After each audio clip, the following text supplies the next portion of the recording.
사람들이 소중하게 생각하는 것을 가치라고 합니다.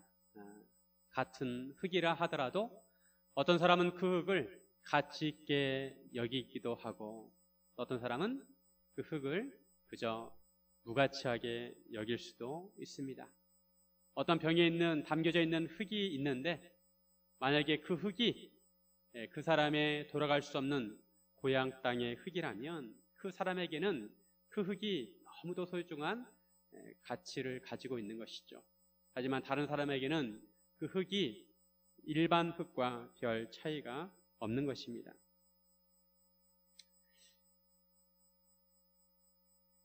아메리카 대륙이 발견되고 나서 유럽에서 백인들이 건너와서 인디언들에게 작은 보석을 주고 땅을 샀다고 합니다. 큰 땅을 작은 보석으로 사게 되었습니다. 이 백인들에게는 땅이 소중했던 것입니다. 가치 있게 여겼던 거죠. 반면에 인디언들에게는 보석을 가치 있게 여겼던 것입니다. 어떤 사람에게는 노래가 그냥 가끔 한 번씩 듣는 것일 수 있습니다. 하지만 어떤 사람은 평생 노래와 음악을 위해서 사는 사람도 있습니다. 어떤 사람은 평생 그림을 위해서 사는 사람도 있습니다. 여러분은 어떤 것을 가치 있게 여기십니까? 지난 한 해 동안 인류 역사상 경험하지 못했던 한 해를 보내게 되었습니다. 코로나19로 인해서 모든 나라들의 왕래가 거의 멈추게 되었습니다. 이전에도 전염병이 세계적으로 유행하는 팬데믹이 있었습니다. 그러나 규모면에서나 영향력 면에서 이번 코로나19 사태와 비교가 되지 않습니다. 우리가 이러한 어려운 현실을 직면할 때 그냥 지나쳐서는 안 되고 깊이 생각해야 합니다. 죽음의 길을 넘긴 사람은 그 죽음의 길을 넘기고 나서 자기 인생에 대해서 깊이 생각하게 되어 있습니다. 마찬가지로 인류의 이 큰 위기 앞에 성도들은 우리의 삶에 대해서 깊이 생각하는 시간을 가져야 합니다. 하나님께서 왜 우리에게 이런 시련과 어려움을 겪게 하셨을까 생각해야 합니다. 우리의 삶을 되돌아보고 우리에게 주어진 인생을 어떻게 살아야 하는지 생각해야 합니다. 그런 의미에서 오늘 본문을 통해 하나님을 믿는 성도들이 지향해야 하는 삶에 대해서, 가치에 대해서 함께 나누기를 원합니다. 첫째로, 하나님의 심판의 때를 기억해야 합니다. 하루는 24시간의 끝이 있습니다. 1년은 365일 끝이 있습니다. 올해도 얼마 남지 않았습니다. 한 사람의 인생에도 끝이 있습니다. 마찬가지로 인류의 역사에도 끝이 있습니다. 그 끝에 하나님의 심판이 있습니다. 성도들은 항상 하나님의 심판이 있음을 생각해야 합니다. 왜냐하면 성경에서 분명히 하나님의 마지막 심판이 있음을 말씀하고 있기 때문입니다. 예수님께서도 마지막 때에 대해서 말씀하고 있습니다.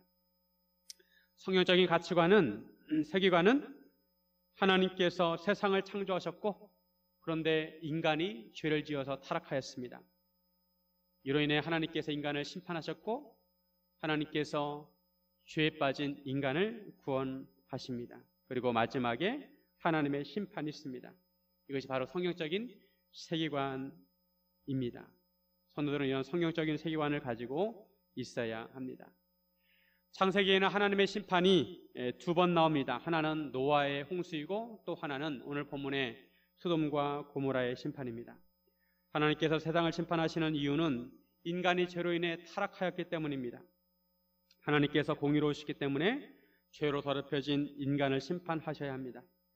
노아의 홍수 때 하나님께서 타락한 인간을 보시고 이렇게 말씀하셨습니다. 창세기 6장 13절에 보시면, 창세기 6장 13절, 하나님이 노아에게 이르시되 모든 혈육 있는 자의 포악함이 땅에 가득하므로 그 끝날이 내게 내 앞에 이르렀으니 내가 그들을 땅과 함께 멸하리라. 하나님께서 사람의 죄악이 땅에 가득하고 그의 마음으로 생각하는 모든 계획이 항상 악할 뿐임을 보시고 사람을 지으셨음을 한탄하시고 마음에 근심하셨습니다. 그래서 하나님께서 사람을 지면에서 쓸어버리시겠다고 하십니다. 사람과 가축과 새까지 다 멸하기로 하셨습니다. 하나님께서 홍수로 온 땅을 쓸어버리셨습니다. 다만 당대 의인 노아의 가족 8명만 방주를 만들어서 구원을 받았습니다. 노아를 통해 하나님께서는 인간이 새롭게 출발하도록 하셨습니다. 그로부터 시간을 흘렀습니다. 오늘 본문은 아브라함 때 롯이 살고 있는 소돔과 고모라의 한 단면을 보여주고 있습니다. 저녁 때 두 천사가 소돔에 이르렀습니다. 그때 마침 롯이 소돔 성문에 앉아 있었습니다. 고대에는 성문이 중요한 장소였습니다. 성문에 앉아 있다는 것은 그 성에 중요한 지위를 가지고 있다는 것을 말해줍니다. 롯은 사람의 모습으로 나타난 천사들을 영접하고 엎드려 절을 합니다. 그리고 천사들을 자기 집으로 초대합니다. 롯의 집으로 들어와 발을 씻고 주무시고 일찍 일어나 갈 길을 가소서 초대를 합니다. 이렇게 정중하게 초대를 했지만 천사들이 거절합니다. 천사들은 그냥 거리에서 밤을 새우겠다고 합니다. 그런데 롯은 소돔과 고모라 사정을 잘 알기 때문에 천사들을 간청해서 자기 집으로 초대합니다. 롯은 천사들을 위해서 식탁을 베풀고 무기병을 부어서 대접을 합니다. 그리고 식사를 잘하고 난 다음에 잠자리를 들려고 누우려고 하였는데 소돔 사람들이 롯의 집으로 몰려왔습니다. 소돔 사람들이 롯의 집을 에워쌌습니다. 젊은 사람, 늙은 사람 할 것 없이 심지어는 멀리서 온 사람들도 있었습니다. 이 사람들이 롯을 불러서 말합니다. 오늘 밤에 내게 온 사람들이 어디 있느냐? 이끌어내라. 그들을 상관하리라. 여기서 상관하리라는 것은 성적인 관계를 갖겠다는 것입니다. 소돔 사람들은 동성애에 물들어 있었습니다. 롯은 그 무리에게로 나아가 일단 뒤로 문을 닫았습니다. 그리고 이런 악을 행하지 말라고 말했습니다. 롯이 제안하기를 자기에게 남자를 가까이 하지 아니한 두 딸이 있는데 그들에게 너희 눈에 좋은 대로 행하고 이 사람들은 아무 일도 저지르지 말라고 합니다. 그러나 그 무리들은 롯의 말을 듣지 않습니다. 오히려 롯을 더 해야겠다고 협박합니다. 그런 롯을 밀치고 문을 부수려고 하였습니다. 위기일발이었습니다. 이때 천사들이 손을 내밀어서 롯을 집 안으로 끌어들이고 문을 닫습니다. 그리고 밖에 있는 사람들의 눈을 어둡게 합니다. 그 사람들은 마치 시각장애인이 된 것처럼 문을 찾으려고 헤매었습니다. 천사들은 롯에게 내 사이나 내 자녀나 성중에 내게 속한 자들을 다 성 밖으로 이끌어내라고 합니다. 그리고 천사들이 소돔의 온 목적을 말합니다. 13절에 보면 그들에 대한 부르짖음이 여호와 앞에 크므로 여호와께서 이곳을 멸하시려고 우리를 보내셨나니 우리가 멸하리라. 소돔이 너무 타락하였기 때문에 하나님께서 소돔을 멸하시려고 자기들을 보내셨다는 것입니다. 이 천사들은 바로 소돔을 멸망시키러 온 것입니다. 천사들은 롯의 가족을 겨우 이끌어내어 도망가게 하였습니다. 롯이 소알이라고 하는 작은 성읍에 들어갔을 때 해가 돋았습니다. 바로 그때 하늘에서 유황과 불이 소돔과 고모라에 쏟아졌습니다. 고대 근동에서는 아침에 해가 뜰 때 재판을 하였다고 합니다. 바로 이 해가 떠오를 때 하나님께서 소돔과 고모라를 심판하신 것입니다. 24절에 보면 여호와께서 하늘 곧 여호와께로부터 유황과 불을 소돔과 고모라에 비같이 내리사. 여러분, 하늘에서 유황과 불이 비처럼 쏟아지는 것을 상상해 보시기 바랍니다. 난로에다가 조개탄을 떼던 시대가 있었습니다. 조개탄에 불이 붙으면 조개탄이 아주 빨갛게 달아오릅니다. 이러한 불덩어리들이 비같이 하늘에서 쏟아진다고 생각해 보시기 바랍니다. 화산이 용암을 분출할 때 뜨거운 마그마가 하늘로 치솟았다가 땅으로 쏟아집니다. 그처럼 소돔과 고모라가 불바다가 되었습니다.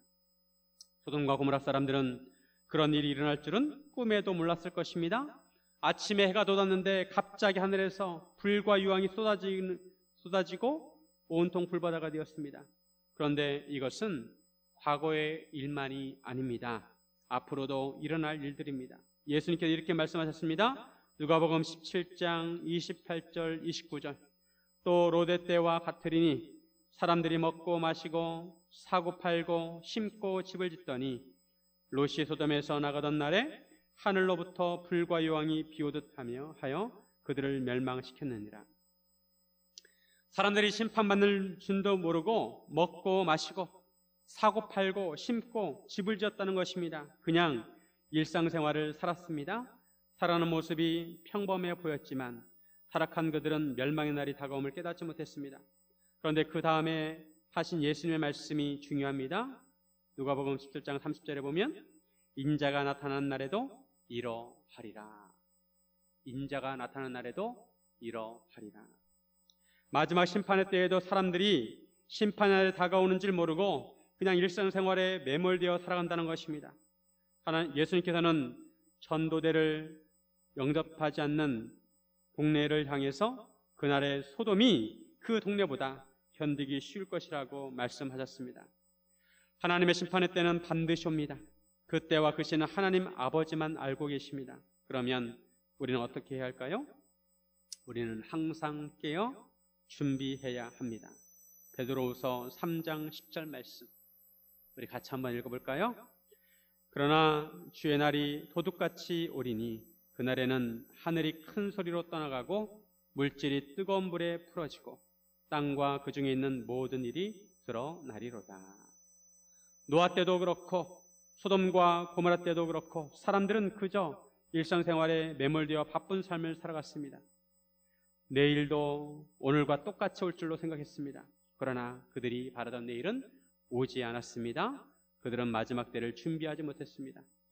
우리가 바쁘게 일상생활을 하는 것이 나쁘다는 것이 아니라 마지막 때를 대비하지 않고 살다 보면 노아의 때처럼 소돔과 고모라처럼 그날이 홀연히 올 수 있다는 것입니다. 마지막 때를 준비하지 않으면 멸망할 수밖에 없습니다. 그래서 우리는 마지막 때가 반드시 온다는 것을 기억해야 하고 항상 깨어 있어야 하는 것입니다. 사랑하는 성도 여러분, 항상 깨어서 하나님 때를 준비하시기를 주님의 이름으로 축원드립니다. 둘째로 하나님 나라의 가치를 추구해야 합니다. 성도는 이 세상에 속한 사람들이 아닙니다. 하나님 나라에 속한 사람들입니다. 그러므로 하나님의 통치를 받아야 하고 하나님 나라의 가치를 추구하며 살아야 합니다. 문제는 우리가 하나님 나라의 소속이지만 이 세상에 발을 디디고 살고 있다는 것입니다. 우리의 상황은 마치 이스라엘 민족이 가나안 땅에서 사는 것과 같습니다. 하나님께서 이스라엘 민족이 가나안 땅에서 죄로 물든 이방 민족을 몰아내고 하나님 나라를 세우기를 원하셨습니다. 그런데 어떻게 되었습니까? 이스라엘 백성이 오히려 가나안 이방 문화에 물들어서 하나님을 버리고 이방신을 섬기게 되었습니다. 하나님의 백성이 세상 속에서 살다 보면 자기의 정체성을 잃어버리고 오히려 세상 문화에 젖어들어서 세상 사람들과 똑같이 살아가게 됩니다. 생각하는 방식도 세상 사람들과 똑같이 생각하고 삶도 똑같이 하십니다. 가나안 문화에 물들 동화된 이스라엘 민족이 하나님의 말씀을 가볍게 여기고 하나님의 말씀에 순종하지 않은 것처럼 세상 문화에 물들다 보면 하나님의 말씀을 가볍게 여기게 됩니다. 하나님의 말씀을 중요하게 생각하지 않습니다. 사사기 19장에 보면 오늘 본문과 비슷한 내용이 나옵니다. 오늘 본문에서는 가나안 민족이 타락한 모습이 나옵니다. 그런데 시간이 흘러서 사사기 19장에서는 이스라엘 민족이 가나안 민족과 똑같은 불과 영으로 멸망한 소돔과 고모라와 똑같은 타락한 모습을 보이고 있습니다.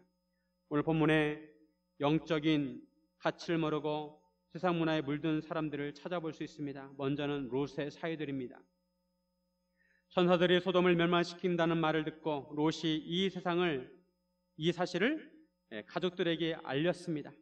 자기 딸들과 결혼하게 될 사위들에게도 알렸습니다. 그런데 사위들은 그것을 농담으로 여겼습니다. 14절에 보시면 롯이 나가서 그 딸들과 결혼할 사위들에게 말하여 이르기를 여호와께서 이 성을 멸하실 터이니 너희는 일어나 이곳에서 떠나라 하되 그의 사위들은 농담으로 여겼더라. 장인 될 사람이 사위가 될 사람들에게 이 성이 곧 망하게 되었으니 일어나 이곳을 떠나라 해도 사위들은 그 말을 농담으로 여겼습니다. 자기니 밤중에 찾아갈 정도면 심각한 줄 알 텐데도 그들은 농담으로 받아들였습니다. 롯이 하나님의 말씀을 전하는데도 사위들은 그 말씀을 신중하게 받아들이지 않았습니다. 맑은 날에 날벼락 같은 소리로 들었을 것입니다. 벼락이 치려면 먹구름이 몰려오고 하늘이 캄캄해합니다. 맑은 날에 벼락이 떨어질 가능성이 전혀 없다고 생각했습니다. 그런데 실제로 맑은 하늘에도 벼락이 칠 수 있다고 합니다. 사위들은 하나님 말씀을 듣고도 무시하였습니다. 그래서 그들은 소돔 사람들과 같이 멸망하게 되었습니다. 구원받을 기회가 주어졌는데도 하나님 말씀을 무시함으로 망하게 되었습니다. 롯의 아내도 마찬가지입니다. 천사들은 롯의 가족을 밖으로 이끌어내고 이렇게 말합니다. 17절에 보시면 그 사람들이 그들을 밖으로 이끌어낸 후에 이르되 도망하여 생명을 보존하라.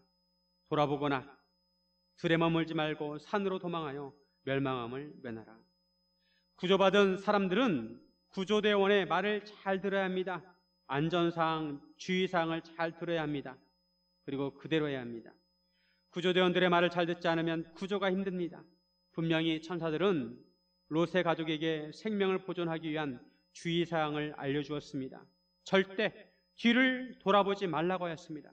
그리고 들에 머물지 말고 산으로 도망가라고 합니다. 그런데 롯이 산까지 갈 수 없다고 하여 소알로 피신하도록 하였습니다.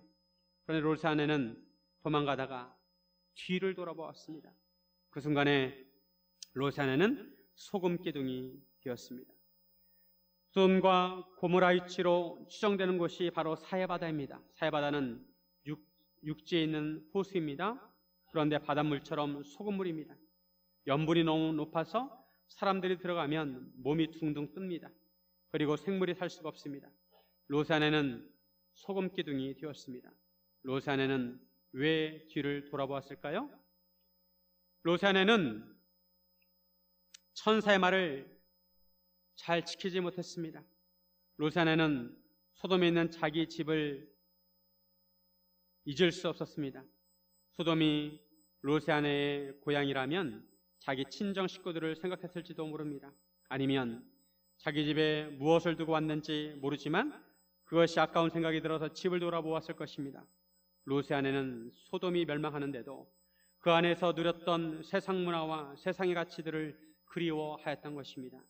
세상을 향한 마음을 완전히 끊지 못하고 그리워하는 마음이 있었기에 뒤를 돌아보았습니다. 이에 대해 예수님께서 경계하셨습니다. 누가복음 17장 31절 32절.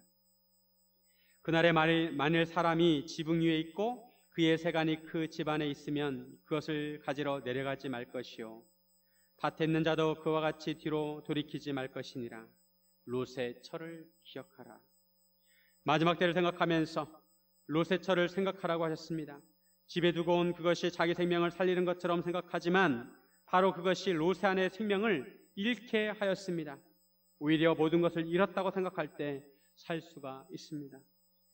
소알로 피신했던 롯과 두 딸은 소알도 소돔과 같은 곳이기 때문에 두려워하여 소알을 나와서 산에 올라가 굴에 거주하였습니다. 그런데 롯의 두 딸은 자기들의 혼삿길이 막히자 궁리를 하였습니다. 큰딸이 작은딸에게 우리 아버지는 늙으셨고 온 세상의 도리를 따라 우리의 배필될 사람이 이 땅에 없으니 우리가 우리 아버지에게 술을 마시게 하고 동침하여 우리 아버지로 말미암아 후손을 이어가자, 이렇게 말합니다.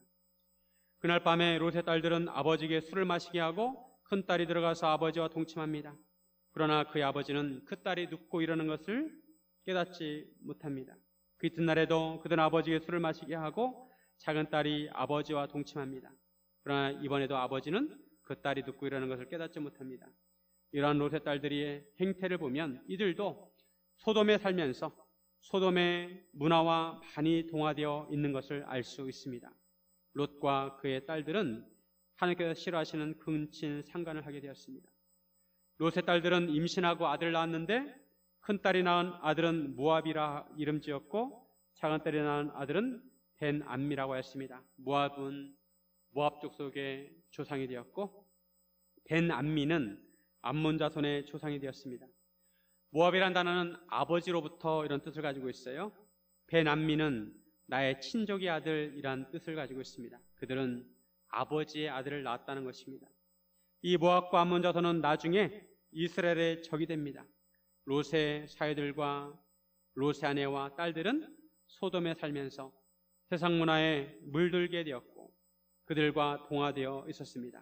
그러기에 하나님 말씀을 가볍게 여겼고 하나님의 말씀을 순종하지 않았고 그 말씀대로 살지 않았습니다. 하나님의 백성은 이 세상에 살지만 세상 문화에 물들면 안 되고 하나님 말씀에 순종하며 살아야 합니다. 이 세상의 가치관을 따라서는 안 되고 하나님 나라의 가치관을 추구하며 살아야 합니다. 광야에서 마귀가 예수님을 유혹할 때 세상의 가치를 가지고 유혹하였습니다. 세상 사람들이 좋아하는 돈과 명예와 권력으로 유혹하였습니다. 그러나 예수님께서는 사람이 하나님의 말씀으로 살아야 한다고 하셨고 하나님을 시험하지 말라고 하셨고 다만 하나님을 경배하고 섬기라고 하셨습니다. 하나님의 백성은 예수님처럼 하나님 나라의 가치를 추구해야 합니다. 예수님께서는 팔복에서 온유, 의, 긍휼, 청결, 화평을 강조하셨습니다. 하나님의 백성은 이런 하나님 나라의 가치를 추구하며 살아야 합니다. 어떻게 하면 이 세상에서 잘 누리고 잘 살까를 생각하는 것보다 어떻게 하면 하나님을 기쁘시게 할까? 어떻게 하면 하나님께 기뻐하시는 삶을 살까? 이것을 생각해야 합니다. 어떻게 하면 나의 아성을 튼튼하게 구축할까 보다 어떻게 하면 한 영혼이라도 더 복음을 전하고 하나님께 인도할까 생각해야 합니다. 성경에는 하나님의 백성이 추구해야 하는 가치들에 대해서 말씀하고 있습니다. 믿음, 사랑, 소망과 오래 참음과 양성과 충성과 인내와 절제, 여러 가지 하나님의 가치에 대해서 말씀하고 있습니다. 성도들은 이런 가치들을 추구하며 살아야 하는 것입니다. 그럴 때 이 세상의 가치관에 물들지 않고 하나님의 백성답게 살 수가 있는 것입니다. 사랑하는 여러분, 하나님 나라의 가치를 추구하시기를 주님의 이름으로 축원드립니다. 셋째로, 거룩한 문화를 만들어야 합니다. 사람들이 살아가고 생활하는 방식을 문화라고 합니다. 하나님 나라의 가치를 추구하는 성도들이 함께 모일 때 거룩한 문화를 창조할 수 있습니다. 성도들은 이런 거룩한 문화를 만들어야 하는 것입니다. 소돔과 고모라에 살던 롯에게 왜 이런 일이 일어났을까요? 무엇이 잘못되었을까요? 창세기 13장에 보면 아브라함과 롯이 각각 소유가 많아 함께 살기에 땅이 부족하게 되었습니다. 그래서 아브라함이 롯에게 말합니다. 내가 좌하면 내가 우하고 내가 우하면 내가 좌하리라. 이에 롯이 먼저 땅을 선택합니다. 창세기 10장 13절. 이에 롯이 눈을 들어 요단 지역을 바라본즉 소알까지 온 땅에 물이 넉넉하니 여호와께서 소돔과 고모라를 멸하기 전이었으므로 여호와의 동상 같고 애굽 땅과 같았더라. 롯이 보기에 요단 지역에 물이 넉넉하고 땅이 에덴 동산처럼 좋아 보였습니다. 애굽처럼 살기에 좋아 보였습니다. 그런데 그 뒤에 이렇게 말씀합니다. 소돔 사람은 여호와 앞에 악하며 큰 죄인이었다고 말씀합니다. 그때도 소돔 사람은 악했습니다. 롯은 눈에 좋아 보이는 소돔에 가서 살았습니다. 이후에 엘람 왕 그돌라오멜이 소돔과 고모라를 공격해서 그 사람들을 사로잡아 갔을 때 롯도 함께 잡혀가게 되었습니다. 그때 아브라함이 쫓아가서 조카 롯과 그 사람들을 구원해 낸 적이 있습니다. 소돔이 아브라함의 도움을 받았기 때문에 롯은 소돔에서 나름대로 지위가 있었습니다. 성문에 앉아있을 정도의 위치를 얻었습니다. 그러나 롯은 소돔 사람들에게 선한 영향력을 끼치지 못했습니다. 악한 소돔 사람들을 변화시키지 못했습니다. 소돔은 여전히 죄에 물들어 멸망당할 정도로 타락해졌습니다. 오히려 롯에 대해서 겉으로는 인정하였지만 속으로는 롯을 거부하였습니다. 오늘 본문의 9절에 보면 그들이 이르되 너는 물러나라, 또 이르되 이 자가 들어와서 거류하면서 우리의 법관이 되려 하는도다. 이제 우리가 그들보다 너를 더 헤아리라 하고 롯을 밀치며 가까이 가서 그 문을 부수려고 하는지라. 내가 우리의 법관이 되려 하는도다 하면서 롯을 협박합니다. 롯을 조롱합니다. 롯은 사회될 사람들도 설득하지 못했습니다. 롯은 아브라함처럼 나그네들을 대접할 줄 알았지만 롯 자신도 소돔에 살면서 소돔 문화에 물들지 않았을까 생각합니다. 천사들이 롯에게 빨리 성을 빠져나가라고 재촉하였을 때 롯은 지체하였습니다. 롯이 왜 지체했을까요? 갑자기 집을 떠나야 하는데 무엇을 가지고 해야 할지 정리해야 했을 것입니다. 소돔의 집에 대한 마음을 정리하기가 쉽지 않았습니다. 가져갈 것이 없으면 그냥 몸만 빠져나오면 됩니다. 그런데 가져갈 것이 많으면 여러 가지 재산 목록을 챙겨야 합니다. 롯은 소돔에 대한 애착이 있었습니다. 소돔에서 누렸던 것들이 있었습니다. 그러다가 지체하게 된 것입니다. 그러다가 아침을 맞게 된 것입니다. 상황이 급해지자 천사들이 롯과 그의 아내와 딸들의 손을 잡아 끌었습니다. 천사들이 강제적으로 그들을 잡아 끌어내었습니다. 겨우 구출하였습니다. 또한 롯은 동굴에서 술에 취해 그의 딸들이 동침하는 것도 알지 못했습니다.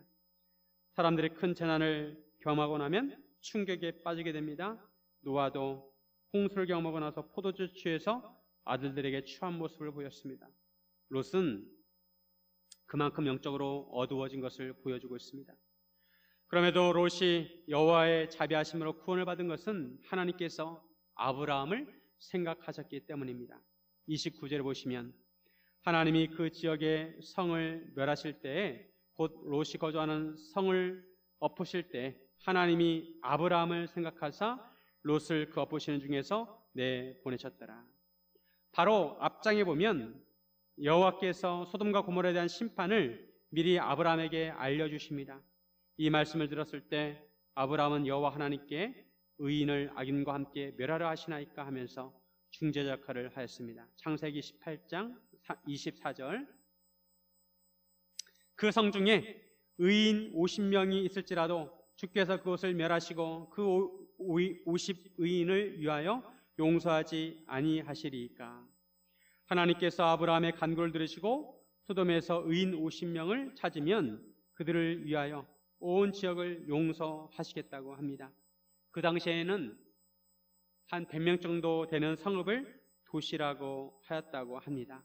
의인 50이면 절반 정도 되는 사람들입니다. 아브라함은 여기에 만족하지 않았습니다. 의인의 숫자를 점점 줄이면서 간구합니다. 45명, 40명, 30명, 20명, 10명으로 줄입니다. 주는 노하지 마옵소서. 내가 이번만 더 아뢰리이다. 거기서 10명을 찾으시면 어찌하려 하시나이까. 아브라함은 조카 롯을 생각해서 이렇게 간절하게 간구한 것입니다.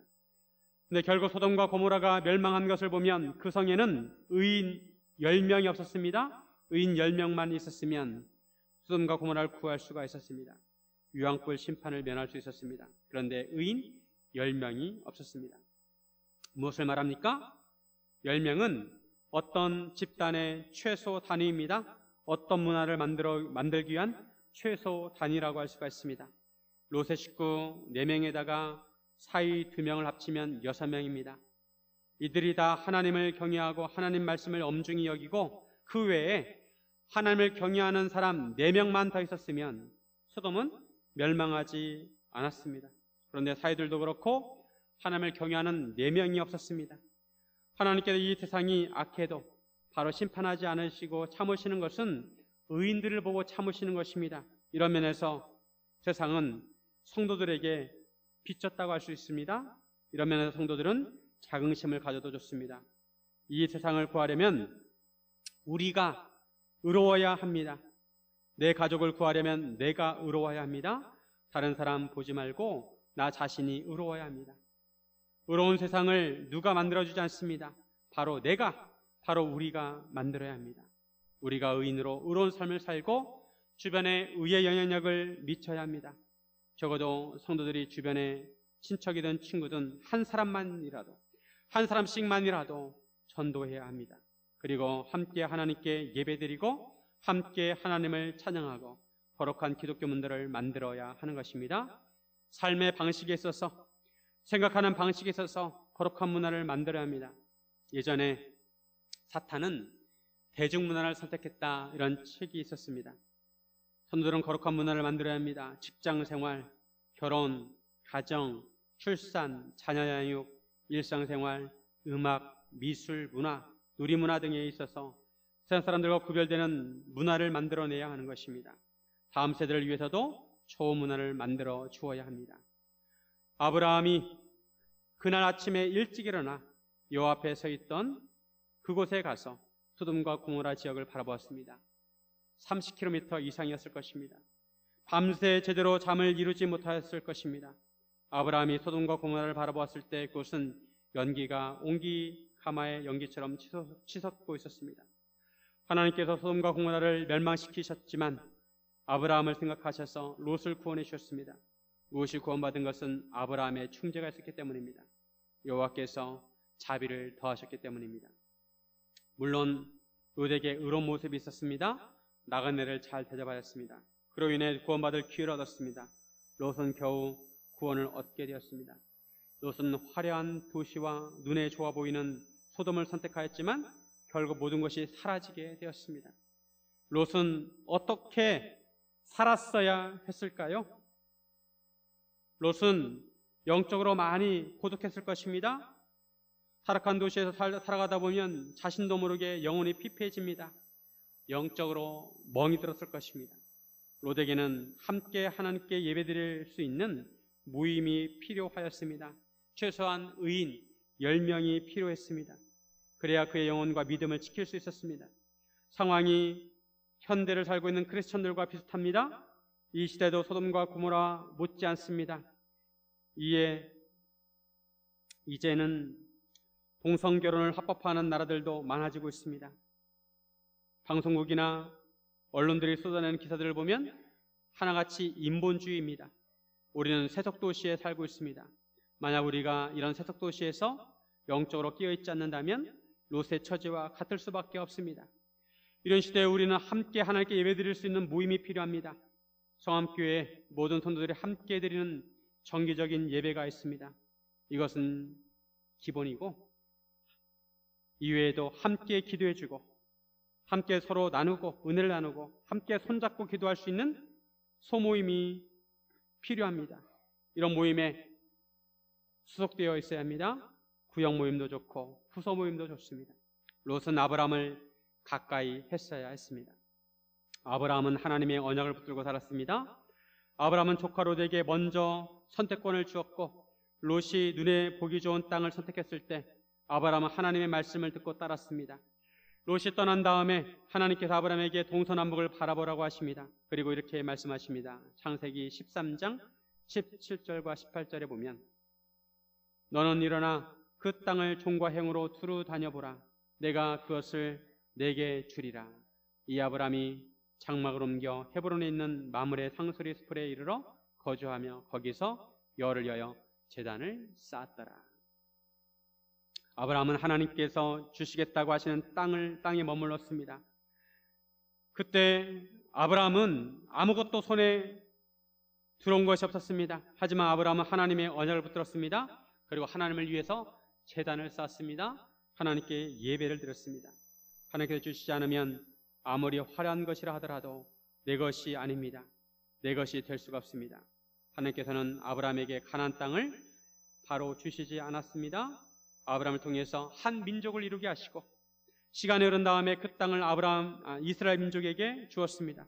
그동안 아브라함은 하나님께 제단을 쌓으며 살았습니다. 하나님께 예배하는 삶을 살았습니다. 하나님께서 보시기에 중요한 것은 땅이 아니라 하나님과의 관계입니다. 하나님께서는 예배를 통하여 먼저 하나님과 바른 관계를 맺기를 원하십니다. 그 이후에 하나님께서는 우리에게 영적 생명도 주시고 땅도 주십니다. 성도는 깨끗한 마음을 가진 성도들과 함께 하나님 나라의 가치를 추구하며 거룩한 문화를 만들어야 합니다. 이런 문화를 만드는 것이 하나님 나라를 확장하는 것입니다. 이것이 이 시대의 성도들의 사명입니다. 사랑하는 성도 여러분, 다시 오실 주님을 기다리며 하나님 나라의 가치를 추구하고 거룩한 문화를 만들어 가시기를 주님의 이름으로 축원드립니다. 이렇게 기도하겠습니다.